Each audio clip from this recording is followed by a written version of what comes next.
So the controller that most new players will probably start with are Joy-Cons. They come with a Switch. Don't use them.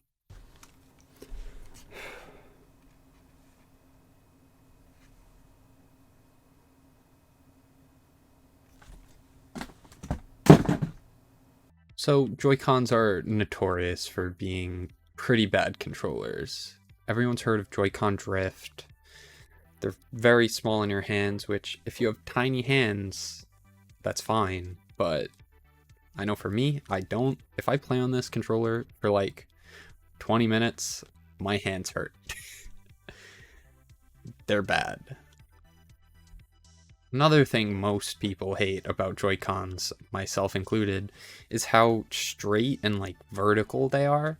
So if your thumb is on the face buttons and you want to reach down to the C stick or the right stick, your thumb's got to go straight down, and it scrunches in a really uncomfortable way, kinda. So you gotta scrunch your thumb up, and it's uncomfortable. No. I just don't like it. Like, I have seen some players use them at locals, but save yourself the trouble. Don't. Get a different controller. You'll thank me later. Now that we can get into actual controllers that people use, the Pro Controller. It's a pretty standard controller. If you're familiar with like any other Xbox, PlayStation controller, you'll feel comfortable with this. Pro Controller is actually what I started playing the game with. There's honestly not much to be said. It's just a pretty solid controller. Good size in your hand, unlike Joy-Cons. Sticks feel pretty good.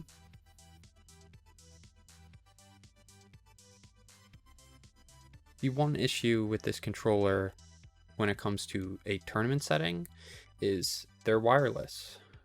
So disconnect your Pro Controller from your setup when you're done with your set, or you will ruin everything.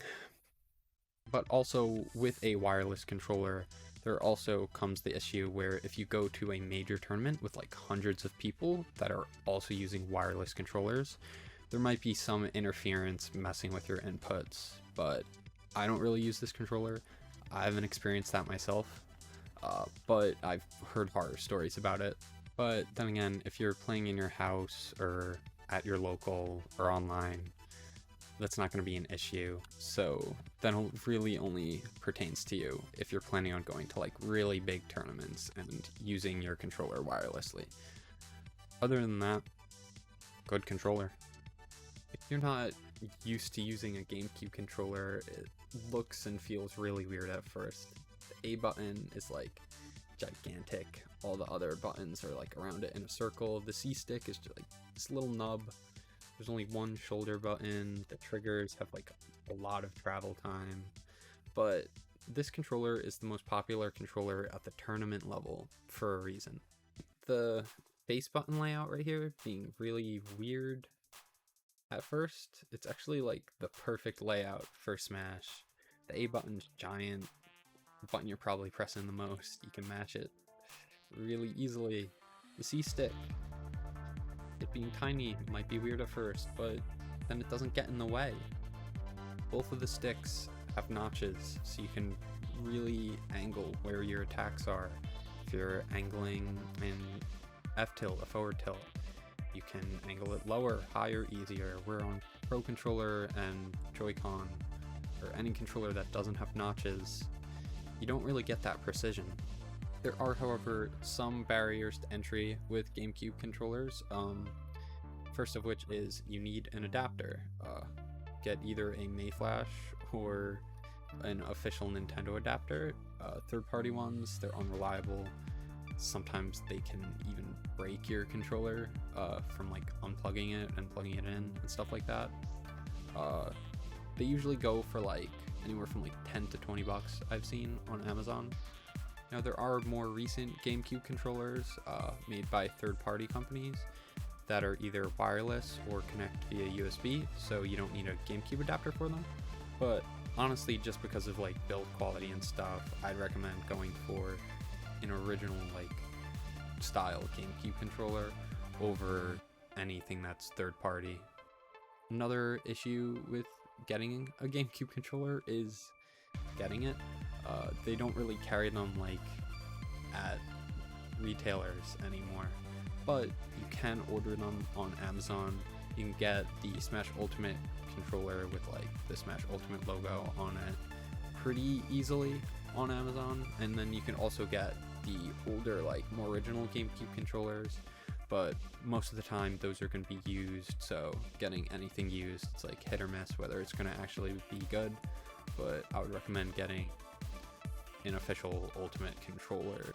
But once you do find a good GameCube controller, it feels great. Now, the last controller I have to talk about right now are Boxx style controllers.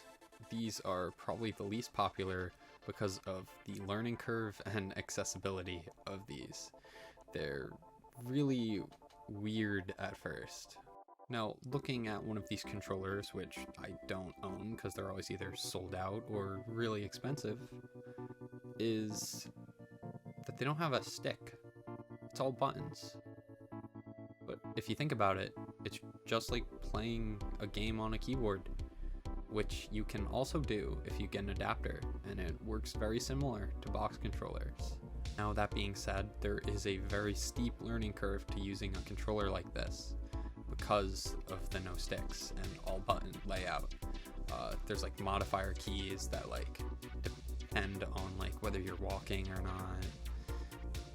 How they work is honestly a topic for a whole nother video, but they are honestly arguably more optimal than any controller I've mentioned previously, and some people call them cheating, but they are legal. So Boxx controllers, if you can get your hands on one and learn how to use it, you'll probably be really good.